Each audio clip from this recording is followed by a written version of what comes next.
My YouTube channel maths with Amar Jha. इस video में हम क्लास 9th का मिशन गणित का दिनांक 25 अगस्त 2023 का वर्कशीट लेकर के उपस्थित हूँ। हमारा आज का टॉपिक है रेखाएं और कोण के अंतर्गत एक ही रेखा के समांतर रेखाएं। ये हम चैप्टर नंबर 6 को कंटिन्यू कर रहे हैं। अब देखिए, यदि एक रेखा दूसरे के समांतर हो और कोई और रेखा इसमें से और दूसरे के समांतर हो, तो क्या ये एक दूसरे के समांतर हो सकता है, इस पे हम चर्चा करेंगे। वीर, यदि एक ही रेखाएं समांतर हो, यदि दो रेखाएं एक ही रेखा के समांतर हो, तो क्या वे एक दूसरे के समांतर होगी? विन्नी, मुझे मालूम नहीं, आओ जांच करें। देखिए, इसमें कह रहा है जो कि यदि एक रेखा के समांतर, ये एक रेखा है, इसके समांतर कोई और रेखा ये है और एक अन्य रेखा नीचे है, तो क्या ये इसके समांतर है और ये इसके समांतर है, तो क्या ये और ये भी एक दूसरे के समांतर होगा? तो आइए इस पे हम देखें, जांच करें। जब यहाँ पे दिया हुआ जो दो रेखाएं एक ही रेखा के समांतर होती है, तो वे एक दूसरे के समांतर भी होती है। जो रेखाएं एक ही रेखा के समांतर होती है, वे एक दूसरे के समांतर भी होती है। इसका मतलब यदि दो रेखाएं एक ही रेखा के समांतर हो, तो वो एक दूसरे के भी समांतर होगी। जैसे यहाँ पे M समांतर R है, M रेखा R के समांतर है, और N रेखा R के समांतर है, यानी इसके दो हैं। M समांतर R और N समांतर R। तो क्या ये M और N जो है एक दूसरे के समांतर होगा? इसमें तो कह रहा होगा, तो आइए देखें कैसे। अब जब कह रहा है एक तिर्यक छेदी रेखा, हमने T ले लिया, T डाल दिया गया यहाँ पे। अब R, M और N के लिए तिर्यक रेखा T है, तो जब ये समांतर ये है, तो एक कोण बराबर कोण दो, ये संगत कोण कहलाता है, बराबर होगा। और जब ये समांतर इसके हैं, तो कोण एक बराबर में कोण तीन। तो जब हमने देखा कोण एक बराबर में कोण दो और कोण एक बराबर में कोण तीन, तो इसका मतलब दो और तीन भी बराबर होगा, कोण दो बराबर में कोण तीन। तो इसका मतलब जब दो और तीन बराबर हो गया, तो संगत कोण बराबर होते हैं, तो रेखाएं भी समांतर होती है। तो हम इस प्रकार निष्कर्ष निकलता है कि M रेखा N के समांतर होती है। फिर आइए एक बार और इसकी प्रैक्टिस करें। जब आपको दिया हुआ है ये समांतर ये है, यानी जब M समांतर R दिया हुआ है, तो कोण एक बराबर में कोण दो होगा। कैसे? संगत कोण से।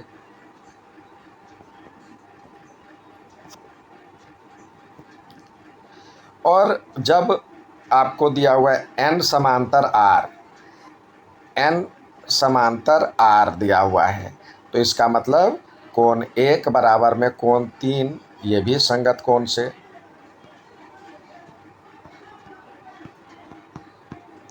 तो ये और ये बराबर हो गया, तो इसका मतलब कोण दो बराबर में कोण तीन, तो इसका मतलब ये और ये बराबर हो गया।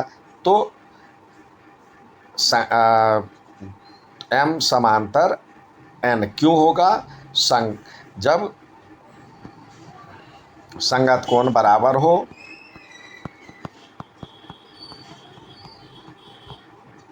तो रेखाएं एक दूसरे के समांतर होगी।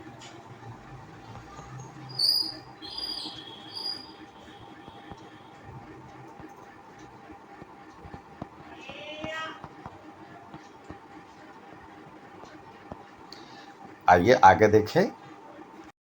ये एक उदाहरण दिए गए हैं।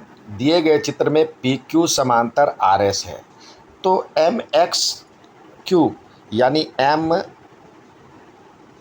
एक्स और क्यू, एम एक्स क्यू ये 135 डिग्री दिया हुआ है। एम वाई आर ये दिया हुआ है 45 डिग्री 40 डिग्री। तो एक्स एम वाई यानी एक्स एम वाई ये एंगल निकालने के लिए कह रहा है। तो हम इसमें पी क्यू के समांतर एक रेखा खींच देंगे जो इसे एम पर प्रतिच्छेद करती है। तो अब पी समांतर ए है, पी क्यू समांतर ए बी है, तो और पी क्यू समांतर पहले से आर एस दिया हुआ है यहाँ पे। तो इसका मतलब पी क्यू समांतर ए बी हमने लिया है और पी क्यू समांतर आर एस है। तो इसका मतलब क्या हो गया, ए बी समांतर आर एस। अब चलते हैं इस ट्रायंगल, जब पी क्यू समांतर और ए बी है तो ये कोण और ये कोण मिलकर के 180 डिग्री होगा। तिर्यक रेखा के एक ही ओर बने दो अंतः कोणों का योग 180 होता है। तो एक्स एम बी यानी एक्स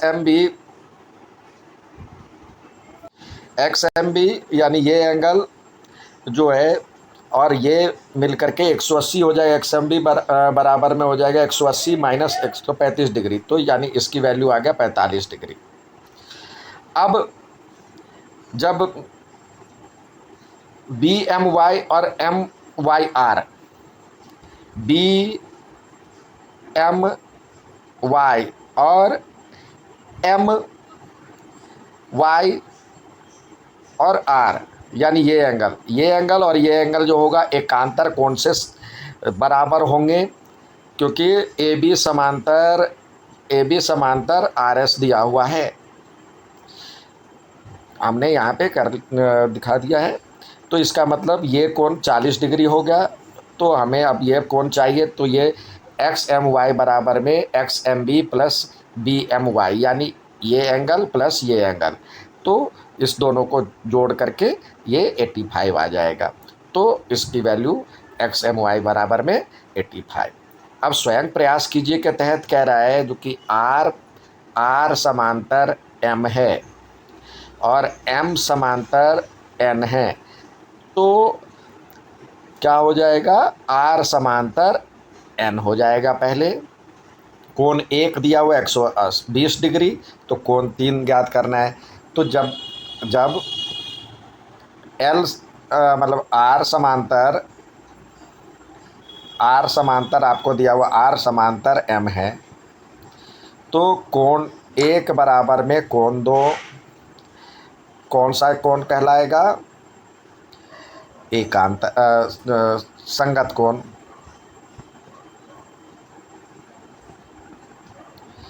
तो ये भी कोण 2 का वैल्यू हो जाएगा, कोण 2 बराबर हो जाएगा 120 डिग्री।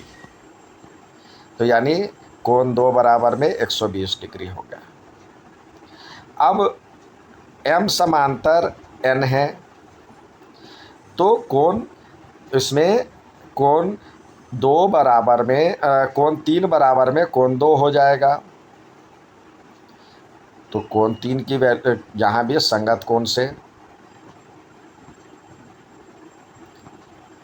अब ये 120 डिग्री हो गया। तो अतः कोण 3 बराबर में 120 डिग्री आंसर। उम्मीद है समझ में आया होगा। अच्छा लगे तो लाइक सब्सक्राइब शेयर ज़रूर करें। धन्यवाद।